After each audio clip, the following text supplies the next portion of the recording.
6장 1절에서 13절까지 말씀입니다. 고린도후서 6장 1절에서 13절까지 말씀.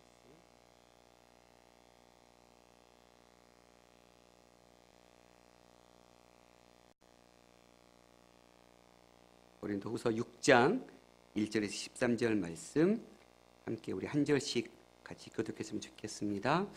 우리가 하나님과 함께 일하는 자로서 너희를 권하노니 하나님의 은혜를 헛되이 받지 말라.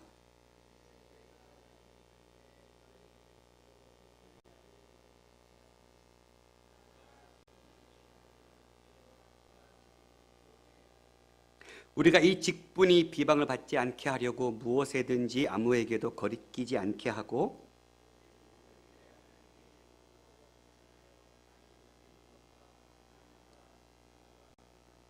매맞음과 갇힘과 난동과 수고로움과 자지 못함과 먹지 못함 가운데서도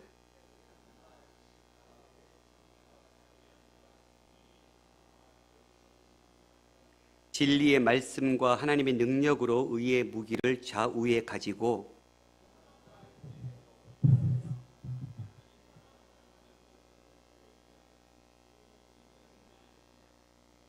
무명한 자 같으나 유명한 자여 죽은 자 같으나 보라 우리가 살아있고 징계를 받은 자 같으나 죽임을 당하지 아니하고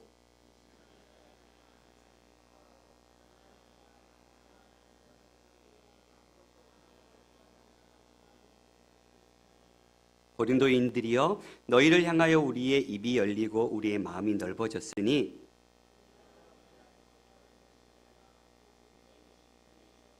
함께 읽겠습니다. 내가 자녀에게 말하듯이 하노니 보답하는 것으로 너희도 마음을 넓히라. 아멘.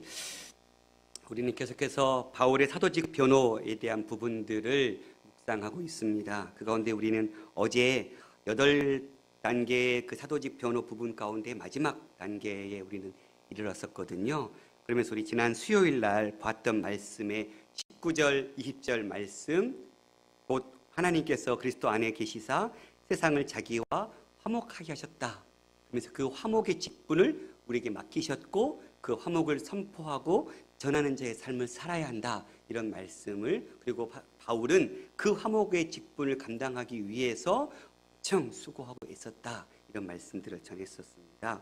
오늘 우리가 말씀을 통해서 오늘 본문에서는 바울이 그 화해의 직책을 맡은 자로서 그 화해의 복음을 증거하기 위해 어떠한 자세를 가져서 증거했는지, 또 어떠한 고난을 겪었는지 상세하게 바울이 기록하고 있는 말씀입니다.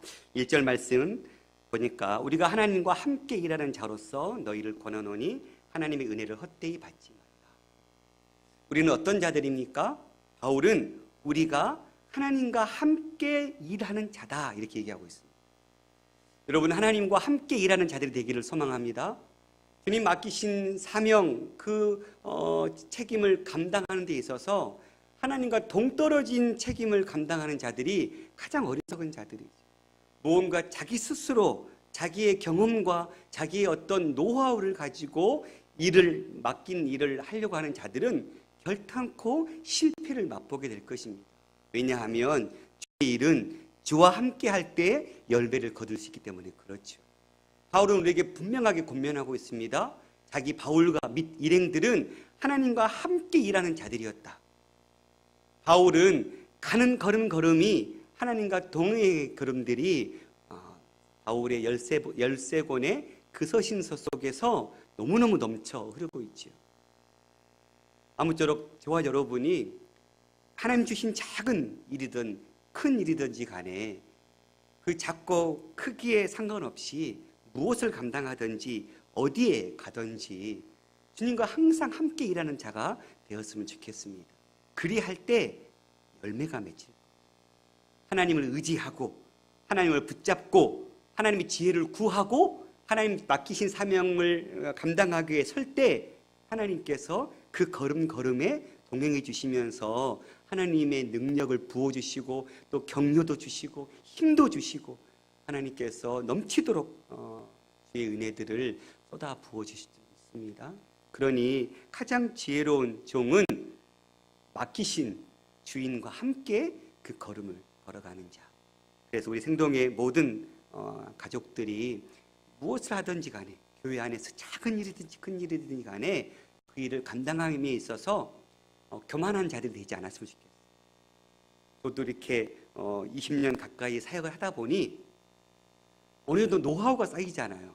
물론 설교는 늘 부담스러워요. 왜 이렇게 안 느는지 모르겠어요. 그런데 어떤 일을 할 때 이렇게 그동안 했던 것들, 그동안에 내가 익숙하게 했던 것들일수록 하나님을 의지하지 않고 내 어떤 경험으로 하려고 할 때가 많아요.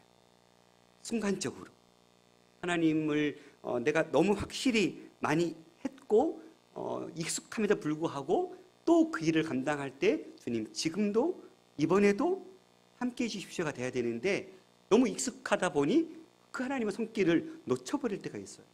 그러면 아니나 다를까? 너무 거뜬히 해낼 줄 알았는데 너무 힘들 때가 많아요.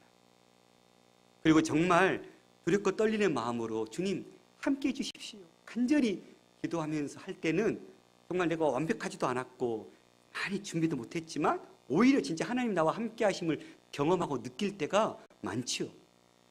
그러니 정말 우리의 사역은 내가 하나님과 함께 하느냐 함께 하지 않느냐가 그 사역의 성패가 갈려져 있는 것. 바울은 하나님과 함께 일하는 자의 삶을 살았습니다. 그러면서 그 하나님과 함께 일하는 자로서 너희를 권하는데 하나님의 은혜를 헛되이 받지 말라. 이 하나님의 은혜는 그분이 사랑 가운데서 예수 그리스도를 통해서 행하시고 또 선포하신 그 복음을 의미하죠. 바울은 그 복음을 고린도 교회 성도들에게 전했고 증거했는데 이제 와서 고린도 교회 성도들이 그 참 복음을 벗어나서 다른 복음 앞에 서려고 하니까 그 은혜를 헛되이 받지 말라. 고린도 교인들은 바울에게서 이 은혜의 복음을 받았습니다. 복음을 받아들이는 것이 헛되지 않도록 하라고 바울은 지금 권면하고 있는 것이죠. 복음을 피상적으로 받아들이지 말고 복음이 너의 삶의 전부인 것처럼 생각하고 그 복음 안에서 떨어질까 두려워하는 심정으로 복음을 대하라는 거예요. 그러면서 왜 그렇게 해야 되냐면 2절에 보니까 이르시되 내가 은혜 베풀 때 너에게 듣고 구원의 날에 너를 도왔다 하셨으니 보라 지금은 은혜 받을 만한 때요 보라 지금은 구원의 날이로다. 지금 그 받은 은혜 그것을 기억하고 그 은혜를 맛보고 누리는 것 지금 그 사명을 감당할 때라는 것. 이사야 49장 8절의 말씀 보면 그 말씀을 요약해서 바울은 지금 이야기하고 있거든요. 여호와께서 이같이 이르시되 은혜의 때에 내가 내게 응답하였고 구원의 날에 내가 너를 도왔다. 내가 장차 너를 보호하여 너를 백성의 언약으로 삼으며 나라를 일으켜 그들에게 그 황무하였던 땅을 기업으로 상속하게 하리라.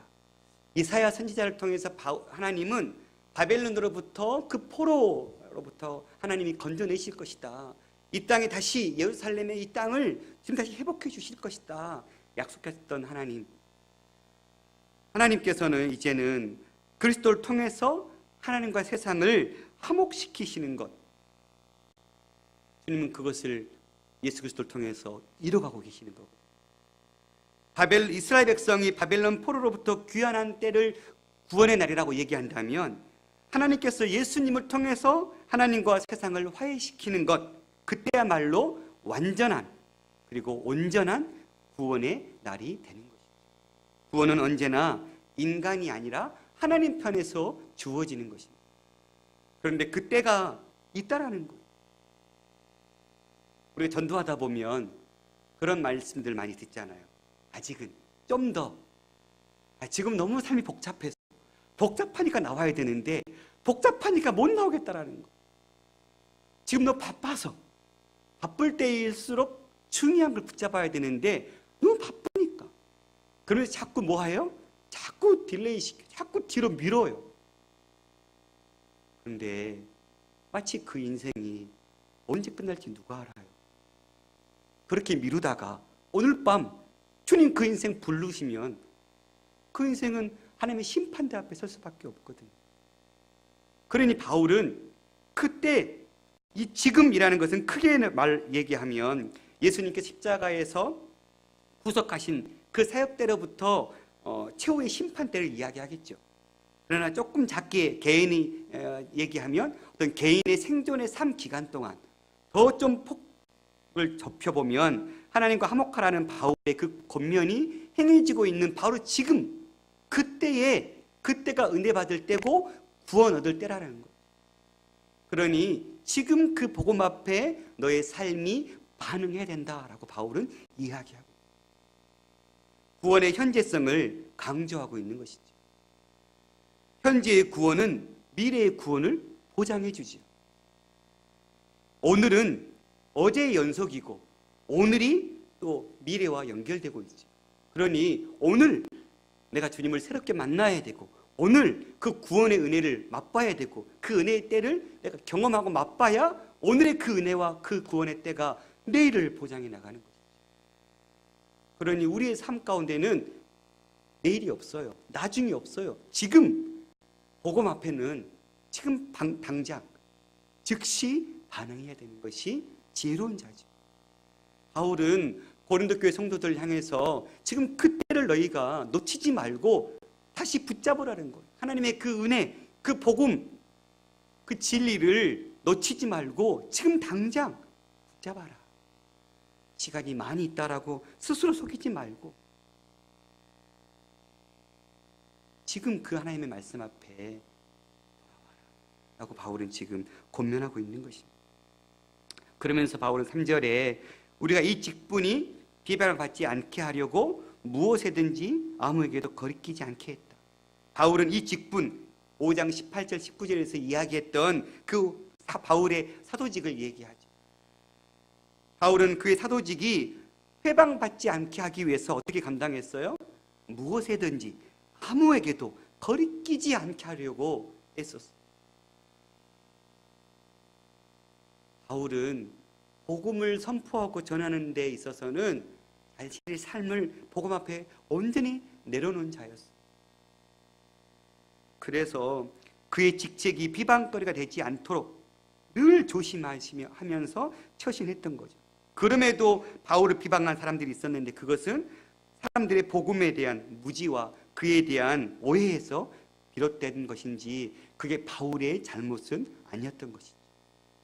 바울은 늘 그래서 그 사람의 형편에 맞게 자신의 삶을 맞추면서 복음을 전했어요. 부한 자에게는 부함으로, 가난한 자에게는 가난함으로, 약한 자에게는 약함으로 바울은 그 생명을 살려내기 위해서 복음이 비방받지 않도록 바울은 늘 조심하고 복음이 나로 인해서 나의 말이나 나의 행동 때문에 비방받는 일이 되지 않도록 바울은 늘 자신의 삶을 사람들 앞에서 말씀 앞에 비추면서 그 삶을 세워나갔다라는 것. 우리는 어떻습니까? 우리는 우리의 삶을 통해서 주의 복음이 이 직분, 이 귀한 하나님의 이 사도의 직분, 복음 전도자의 이 직분이 비방받지 않도록 우리의 언어, 우리의 행실을 늘 조심하고 우리의 언어와 삶을 주의 말씀 앞에 비춰나가면서 살아가고 있습니까? 저 여러분이 무엇에든지 아무에게도 거리끼지 않도록 우리의 삶을 지혜롭게 세워나갔으면 좋겠어요. 때로는 정말 어리석은 사람들이 참 많아요. 예수 믿는다고 했는데 그가 행하는 삶은 믿지 않는 자들로부터 정말 손가락질 받고 저런 사람이 왜 예수를 믿냐고 그런 이야기를 듣고 있다면 그 사람은 자신이 가지고 있는 그 복음을 지금 비방받도록 만들고 있는 것입니다. 우리는 그런 자 아닙니까? 우리의 행동 때문에 우리의 모습 때문에 믿지 않는 자들이 혹은 믿는 같은 길을 걸어가는 자들이 왜 저러지? 한국교회 목회자들을 통해서 지금 많은 사람들이 최근에도 JTBC 뉴스에 성추행 목회자들에 대한 뉴스가 시리즈로도 나왔었어요. 그들이 여전히 그 성추행을 받았음에도 불구하고 여전히 목회하고 있다. 그럼 그런 뉴스를 보면 세상 사람들은 뭐라고 하겠어요? 그건 복음을 그 하나님의 사도의 귀한 직분이 비방받게 하는 일이죠. 그러니 우리는 정말 한 생명을 살려내기 위해서 우리의 삶을 정말 하나님 앞에 산 위에 숨기지 못할 동네가 돼야 됩니다. 제가 되게 존경했던 손봉호 장로님, 서울대학 교수셨던 분께서 늘 설교하실 때마다 교회는 유리 온실 속에 들어있다고 생각해야 된다. 그리스도인의 삶은 유리 온실 속에 들어가 있다고 생각하고 살아야 된다. 이런 말씀 자주 하셨거든요. 유리 온실 속에 들어가 있으면 다 보이죠. 그러면 어떻게 우리는 누가 보고 있으면 마음대로 못 하잖아요. 누군가가 보고 있다고 하면 우리의 언어와 행실이 내 마음대로 내 뜻대로 안 되잖아요. 마치 그런 것처럼 교회가 유리 온실 속에 들어있는 것처럼 세상 속에서 교회가 살아가야 된다. 건물에 가려서 세상 사람들이 바라보지 못하게 하는 그런 교회가 돼서는 안 된다. 너무 와닿는 말씀이에요. 개인의 삶 또한 유리 온실 속에 들어있다 생각하고 우리의 말과 행동이 어느 누구에게도 다 비칠 수 있고 보고 있다라고 생각한다면 어찌 함부로 비방할 받을 만한 그런 말과 행동이 나올 수 있겠어요? 마치 어떤 면에서는 좀 그게 부담스러울 수 있죠. 예수 믿는 것 때문에 마음껏 하지 못하는 것. 그러나 그것이 우리가 짊어져야 될 십자가가 아닐까요? 세상 사람들과 똑같이 살아간다면 다를 게 뭐가 있어? 달라야 세상 사람들이 우리를 보고 감동을 하죠. 똑같이 투기하고 똑같이 죄를 저지르면서 예수 안에 있어야 된다고 얘기하는 것이 통할 수 있을까요? 절대 그럴 수가 없지요. 달라야죠. 눈을 감으면 100원의 이익을 얻을 수 있지만 눈을 감지 않고 부릅떠서 50원의 이익에 만족할 수 있는 인생, 그것이 우리 그리스도인의 삶이어야 되죠. 잠깐만 감자, 이번만 감자가 아니라 눈 부릅떠서 내가 90원 손해보더라도 내가 10원밖에 못 번다 할지라도 나중에 그 10원이 진짜 그것보다 더 큰 은혜로 하나님 부어주실 거예요. 그러니 우리의 삶을 그렇게 산 위에 숨기지 못할 동네의 삶으로 세워나갔으면 좋겠습니다. 그러면서 바울은 4절과 5절에 자신을 하나님 일꾼이라고 스스로 추천하고 이야기하면서 하나님 일꾼의 9가지 증거를 3그룹으로 나눠서 이야기하고 있어요. 바울이 제시한 그 하나님 일꾼이라는 증거는 어떤 면에서 매우 역설적인 내용을 담고 있거든요. 그리고 하나님의 일꾼이기 때문에 많이 견디는 것과 관련되어 있어요. 그래서 오직 모든 일에 하나님의 일꾼으로 자천하여 많이 견디는 것, 이 많이 견디는 것이 9가지가 있는데, 한 세트 환난과 궁핍과 고난, 두 번째 세트 매맞음, 갇힘, 난동, 세 번째 세트 수고로움과 자지 못함과 먹지 못함. 이거 다 육체적인, 정신적인 고통과 관련되어 있는 거예요. 바울은 주의 하나님의 일꾼으로 그 사명 감당하기 위해서 많이 견뎠어요. 신앙은 인내 같아요. 기다림. 하나님의 때를 기다리고 응답의 때를 기다리고 하나님 움직이실 때를 기다리는 것, 하나님의 열매가 나타날 때까지 조급해하지 않고 기다리는 것. 바울은 그렇게 많이 견뎠어요. 견뎌냈더니 열매가 맺혀진 것. 아직 열매가 안 익었는데 설익은 열매를 견디지 못하고 따버리는 어리석은 자들이 많아요. 저도 그럴 때가 참 많아요. 좀 더 기다리고 좀 더 기도하고 좀 더 인내하면 하나님께서 아름다운 익은 열매를 거두게 하실 텐데 성급하게 하나님의 때를 기다리지 못하고 그 설익은 열매를 따버리는 실수. 바울은 환난과 궁핍과 고난을 마다하지 않았어요. 그것이 하나님이 원하시는 길이라면 바울은 견뎌냈어요. 매맞은 것도, 갇힘도, 난동도. 사도행전에 보면 수많은 가는 곳마다 난동을 피웠잖아요. 그래서 그 지역을 떠나야 했던 바울의 전도 여행의 모든 과정, 수고로움, 자지 못함. 아마 이 자지 못함은 어떤 육체적인 어떤 불면증이라기보다는 교회를 위해서, 복음을 위해서 생각하고 수고하고 하면서 근심하면서 담을 지새웠던 그런 상황을 얘기하는 것 같아요. 먹지 못함. 어느 것 하나 예수를 믿어서 하나님의 일꾼으로서 그 삶을 사는데 행복한 거는 하나도 없어요. 다 견뎌야 되는, 많이 견뎌야 되는 것들. 그런데 정말 많이 견딜 때 하나님의 열매가 있고, 많이 견딜 때 진짜 기쁨이 거기 안에 있죠. 당장 환난을, 궁핍을, 고난을 맛봐야 될 때는 너무 괴롭죠. 저도 조금 맛봤는데 그 조금 맛보는 그 삶 속에 하나님 앞에 얼마나 부르짖었는지 몰라요. 너무 힘들다고, 빨리 좀 이 고난에서 좀 벗어나고 싶다고. 근데 지나고 나니까 그때가 가장 은혜로웠었던, 그때가 가장 하나님을 붙잡았었던 때고, 하나님을 의지했던 때고, 그때는 반드시 내 삶 가운데 반드시 있어야 했었던 때. 그게 있었기 때문에 그나마 오늘의 내 모습이 있는 거죠. 그 고난에, 그 환난과 궁핍과 그 매맞음, 갇힘, 난동이 없었다면 오늘 바울은 없었어요. 지금 여러분이 겪고 있는 이 고난, 역경, 그것이 없다면 여러분의 내일은 없는 거예요.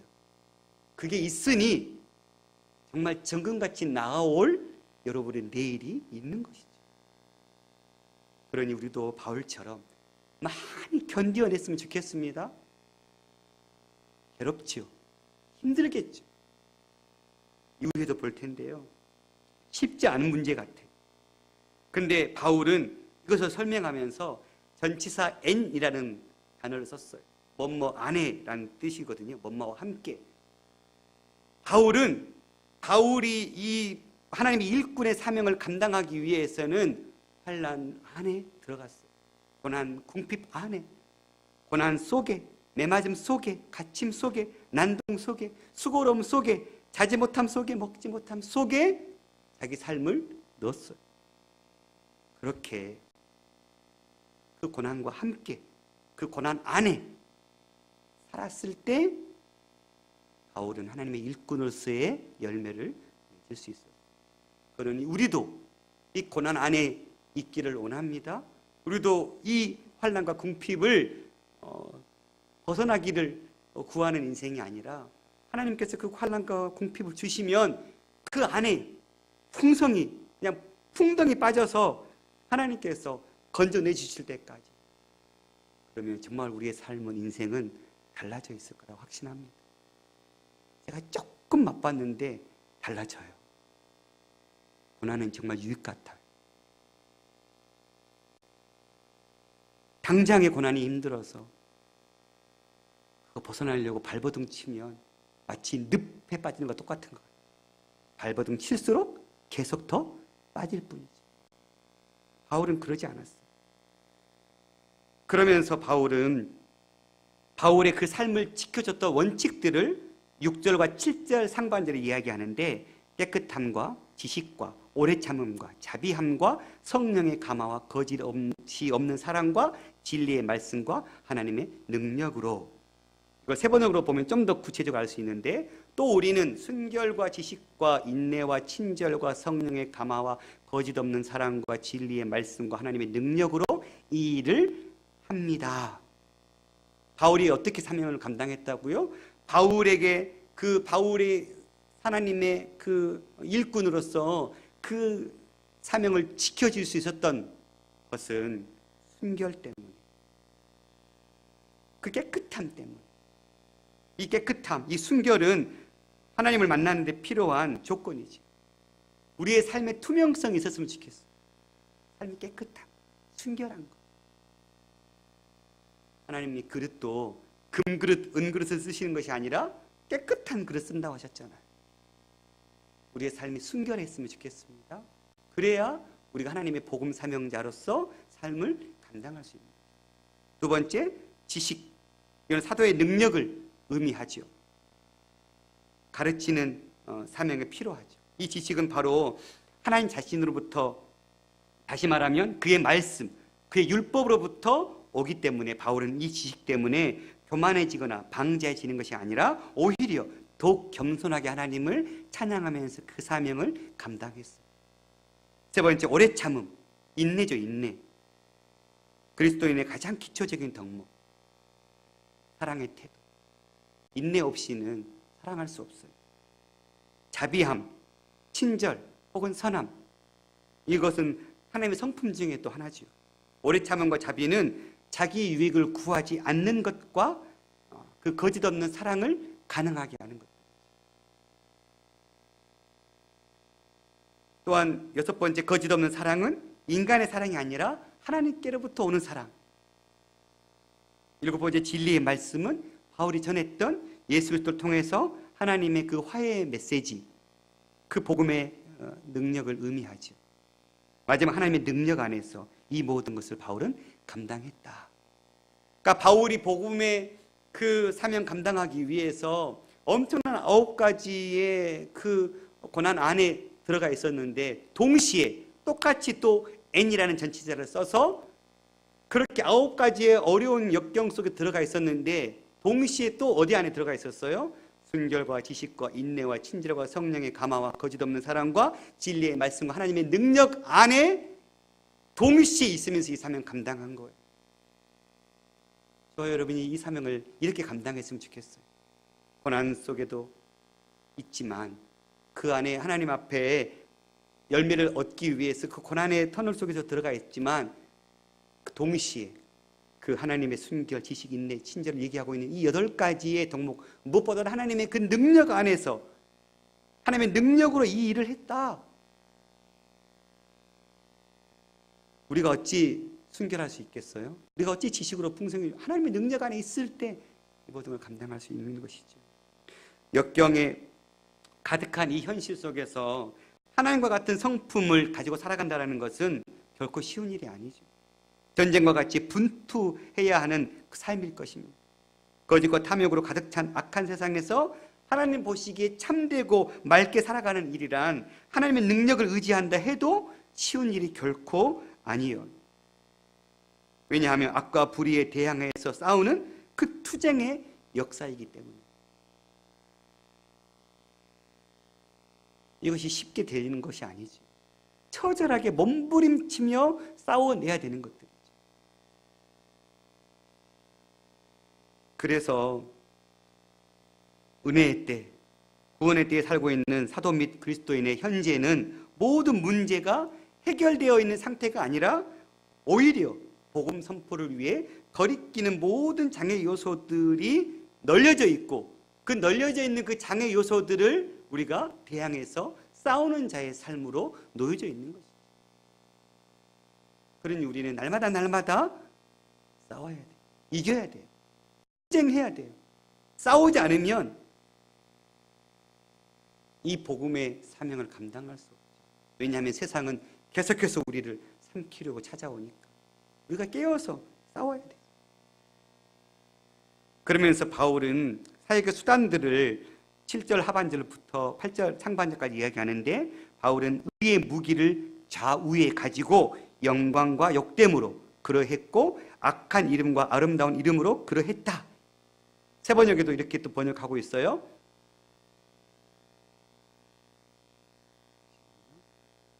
우리는 오른손과 왼손에 의의 무기를 들고 영광을 받거나 수치를 당하거나 비난을 받거나 칭찬을 받거나 그렇게 합니다. 이렇게 문장이 끊어져 있어요. 바울은 이 단어를 이야기할 땐 전치사 디아라는 걸 써서 뭐뭐와 뭐뭐를 통하여, 바울은 우리는 오른손과 왼손에 의의 무기를 들고 그 무기를 통해서 이 사명 감당했다라는 거예요. 그러면서 영광을 받거나 수치를 당하거나 비난을 받거나 칭찬을 받거나 우리는 그것을 통해서 이 사역의 열매들을 가져냈다는 거예요. 바울은 복음을 전함으로 속이는 자라는 비난과 오해를 받았지만 모든 것은 다 참된 것이에요. 결국은 그렇게 하나님 앞에 그 사명 감당했더니 8절 하반절부터 10절까지 바울의 열매는 어땠습니까?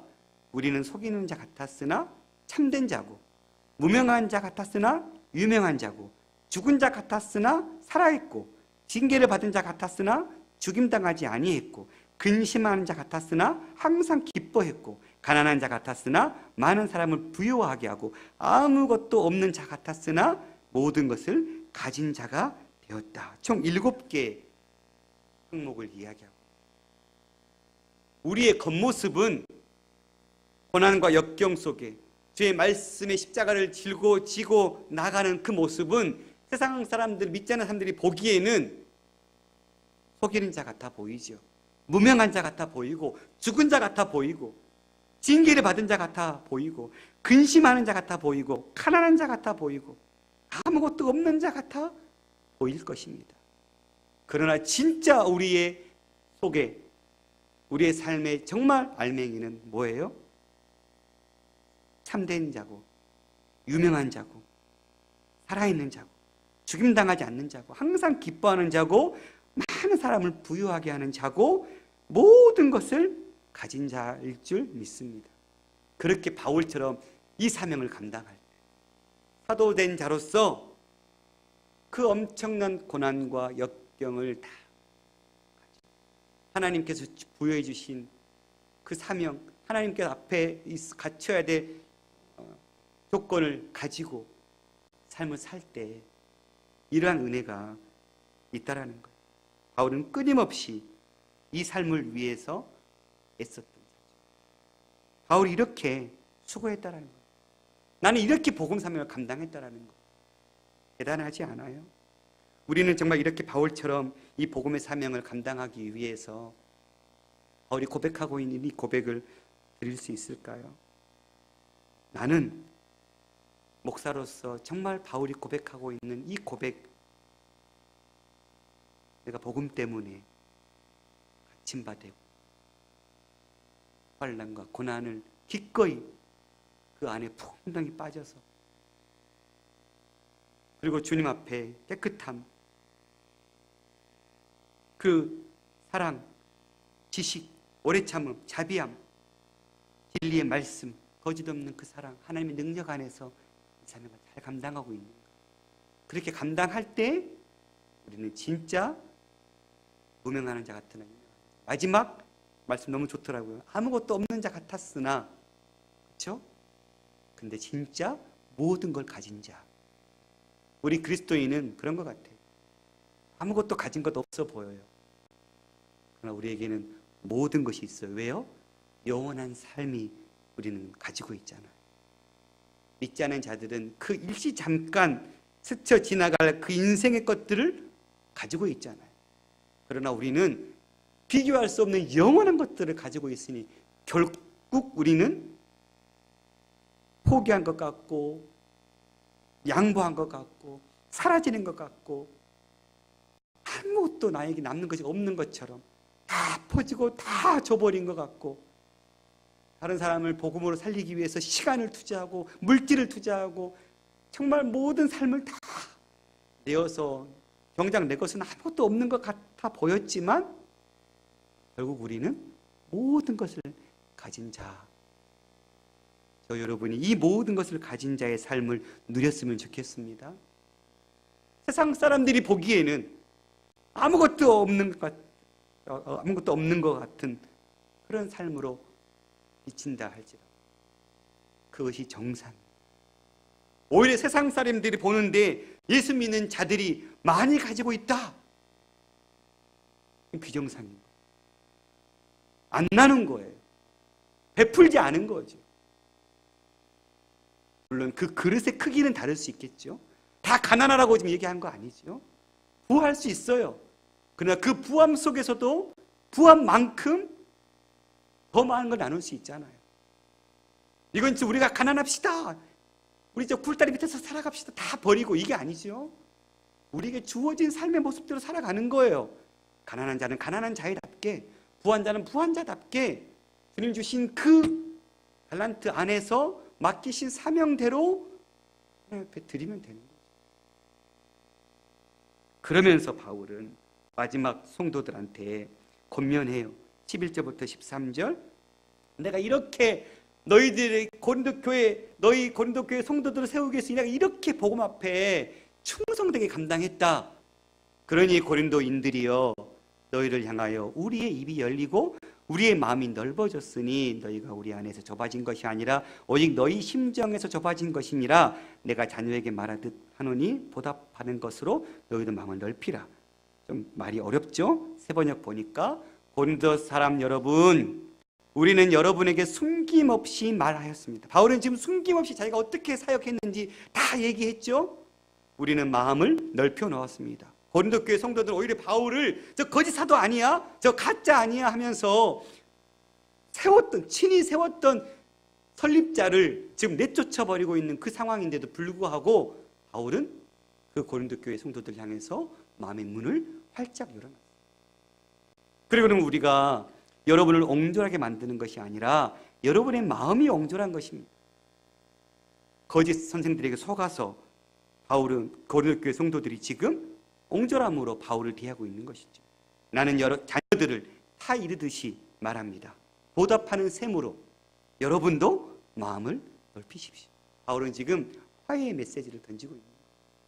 내가 너희들 용납한 것처럼, 그리고 내가 너희들이 보기에 내 삶이 그렇게 거짓 없이 되었던 것처럼 나는 그렇게 살았으니 너희가 내 삶을 평가한다면 너희도 이제는 그 옹졸한 마음을 버리고 나를 용납하고 다시 너희와 우리가 하나 되자.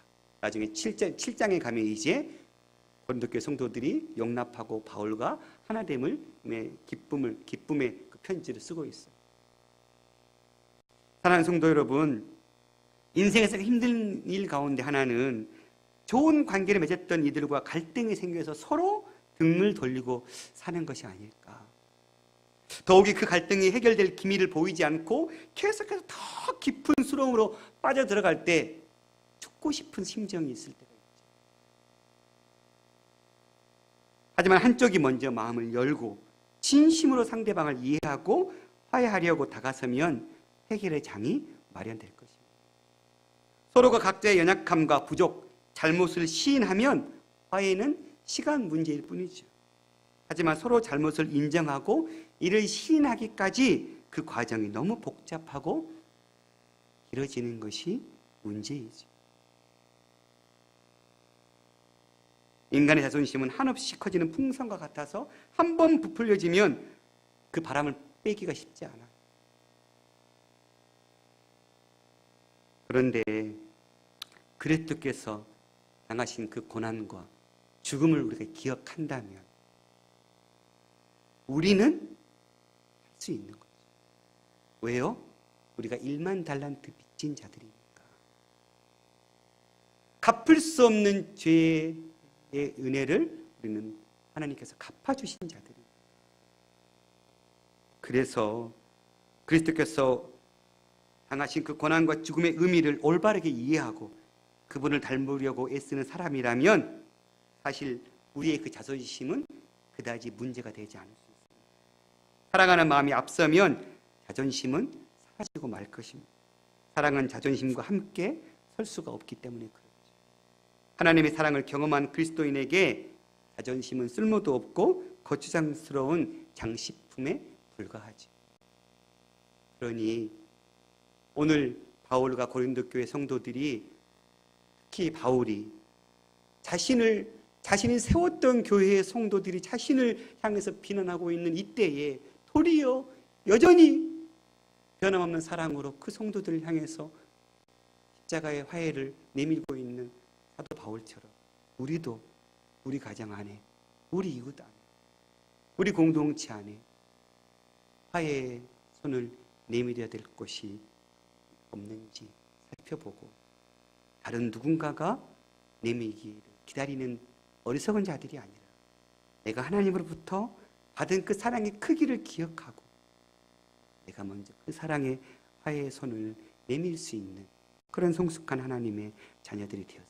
그래서 우리가 트러블 메이커가 아니라 피스 메이커가 되는 삶을 살았으면 내가 가는 곳마다 깨어진 관계가 회복되어지는 역사가 일어나는 그런 공동체, 내가 가기만 하면 좋았던 관계가 산상조각 나버리는 그런 자가 아니라 내가 가는 곳마다 하나 되는 역사를 이뤄내는 저 여러분의 삶이 되었으면 좋겠습니다. 찬양하고